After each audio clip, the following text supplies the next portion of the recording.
नमस्कार दोस्तों, आप देख रहे हैं सिनेमा हॉल और मैं अजय परमात्मा। आज मैं यश के बारे में बताने आया हूं।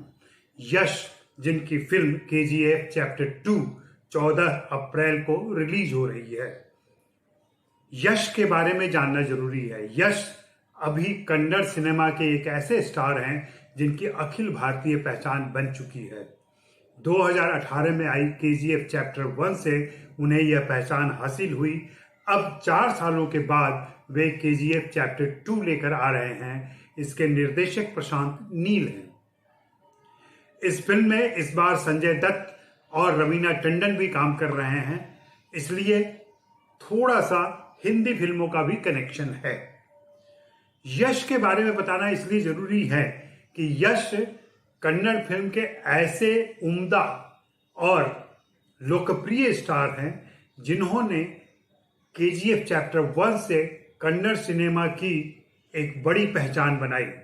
और जैसे कि तमिल और तेलुगु का सिनेमा पूरे भारत में देखा जाता है, वैसे ही कन्नड़ का सिनेमा भी पूरे भारत में देखा गया। यश की शुरुआत बहुत ही निचले स्तर से हुई है, स्क्रैच से जिसे कह सकते हैं। शुरू में जैसा कि सभी बच्चों के साथ होता है, उनका रुझान था, वे अभिनय करना चाहते थे, लेकिन माता पिता नहीं चाहते थे, इसलिए वे भागकर बेंगलोर आ गए। यहाँ आने के बाद उनके संघर्ष की शुरुआत होती है, लेकिन उनकी मुलाकात थिएटर के ऐसे लोगों से हुई जो उनको गंभीर थिएटर की तरफ ले गए। आपने नाम सुना होगा बीवी कारंथ का। बीवी कारंथ रंगमंच के बड़े निर्देशक रहे हैं। उन्होंने यश को ट्रेन किया। यश का असली नाम नवीन कुमार गौड़ा है। यश उनका फिल्मी नाम है और यह नाम उन्हें टीवी के जमाने में ही मिल गया था। कुछ नाटक करने के बाद उनका काम जब किसी निर्देशक को पसंद आया तो उन्होंने उन्हें टीवी के लिए आमंत्रित किया और टीवी के लिए काम दिया।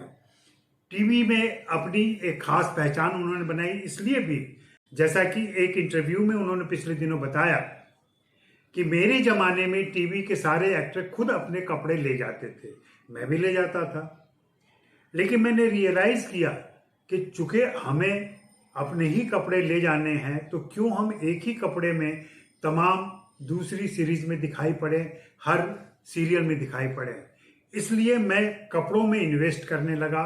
मैं नए कपड़े खरीद के रखता था ताकि हर नए सीरियल के साथ मेरे नए कपड़े दिखें, और इसकी वजह से मुझे ज्यादा काम भी मिला। उस जमाने में जब दोस्त उनके कहते थे यार पैसे कमा रहे हो, क्यों नहीं गाड़ी खरीद लेते, तो उनका कहना होता था कि नहीं, अभी मुझे यही काम करने दो, मुझे कपड़ों में इन्वेस्ट करने दो, मुझे अपने कैरियर में इन्वेस्ट करने दो, मौका आएगा तो मैं बड़ी गाड़ी खरीदूंगा।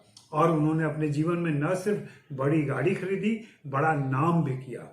2008 में मगीना मानसू से उनकी शुरुआत होती है और इसी साल उनकी रॉकी फिल्म भी आती है।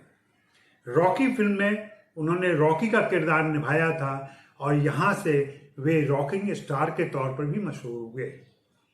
आपको आश्चर्य होगा कि केजीएफ 2 में भी और केजीएफ 1 में भी उनका नाम रॉकी ही रखा गया।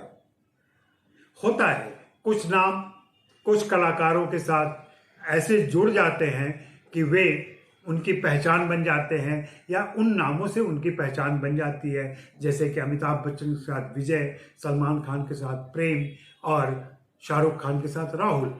यश ने 2014 में मिस्टर एंड मिसेज रामाचारी नाम की फिल्म की थी।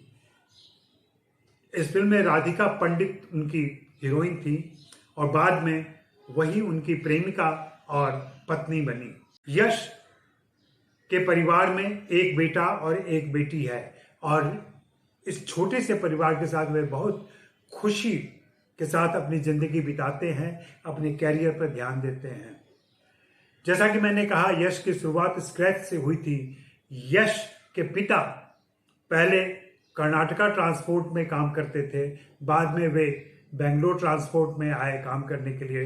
वे ड्राइवर थे और अंतिम समय तक वे ड्राइविंग करते रहे।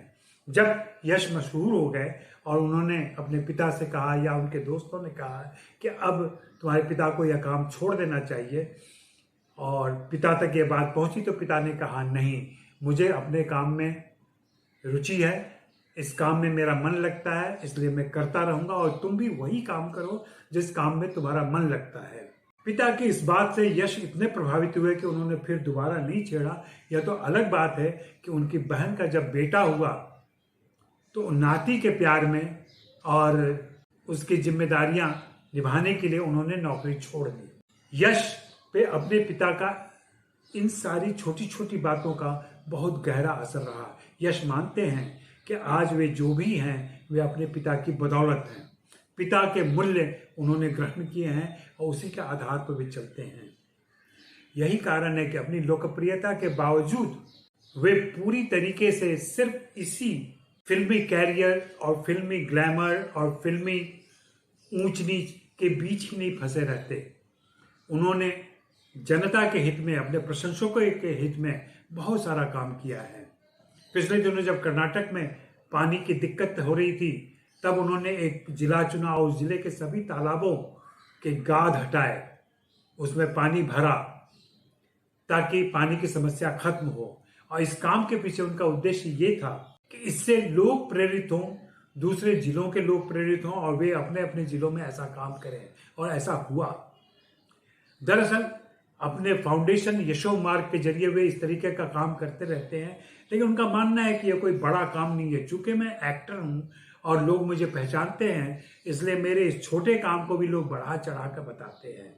वास्तव में यह उनकी विनम्रता है। यह विनम्रता दक्षिण के लगभग सभी स्टार में दिखाई पड़ती है और वे जनहित में अपने निजी पैसों से काम करते रहते हैं, जो उत्तर भारत खास करके मुंबई के फिल्म स्टारों को सीखना चाहिए। हालांकि मुंबई के फिल्म स्टार भी काफी सारा चरितार्थ काम करते हैं, डोनेशन का काम करते हैं, उपहार देते हैं, लोगों की मदद करते हैं, लेकिन अभी भी ये दक्षिण के स्टार की तरह उसमें निवेश नहीं करते हैं। यश लगातार बेहतरीन काम करना चाहते हैं और चाहते हैं कि कन्नड़ सिनेमा भी दूसरे भारतीय सिनेमा की तरह उनके समकक्ष पहुंचे और उसकी पूछ और उसकी पहुंच उन सभी इलाकों में हो जहां अन्य भाषाओं की फिल्में भी पहुंच रही हैं। आपको बता दूं कि KGF चैप्टर 2 5 भाषाओं में रिलीज हो रही है। मूल कन्नड़ के अलावा यह हिंदी, तमिल, तेलुगु और मलयालम में भी रिलीज हो रही है। हमें इंतजार है 14 तारीख का। आप जरूर इस फिल्म को देखने के बाद बताइएगा कि आपको यह फिल्म लगी, और अभी इस वीडियो को देखने के बाद बताइए कि आपको इस फिल्म से क्या उम्मीदें हैं। और अगर आप हिंदी फिल्मों के दर्शक रहे हैं, उत्तर भारत के हैं, तो जरूर बताइए कि यश को आप किस नजर से देखते हैं, किस पेडेस्टल पर रखते हैं, किस ऊंचाई पर रखते हैं। शुक्रिया, मेहरबानी, धन्यवाद। देखते रहिए सिनेमा हॉल।